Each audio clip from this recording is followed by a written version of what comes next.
Modern code bases aren't just one repo. They're dozens, hundreds, owned by different teams on different schedules. Now try rolling out a security fix across all of that. The problem isn't just changing the code, it's also orchestrating the changes across many repos and many teams without blowing up the roadmaps. What if this cross-repo change felt like a single, well-orchestrated operation, not a 3-month slog? With Codemod, you can just define the change once, then orchestrate it. Codemod slices the work into small and reviewable pull requests and routes them to the right owners. So for example, the payments team that gets their own PRs.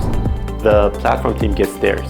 Instead of one giant and scary refactor, your teams get bite-sized, safe changes that they can actually review. And Codemod Insights gives you the control panel for the rollout.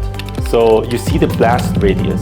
You see which teams are stuck, which repos are done, which tests are failing, and where the risks live. So you're not guessing anymore. You can see the migration land in real time.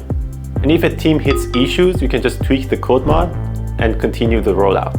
So Codemod turns "we should really fix this across many services" into coordinated and trackable operations. So it just gets done.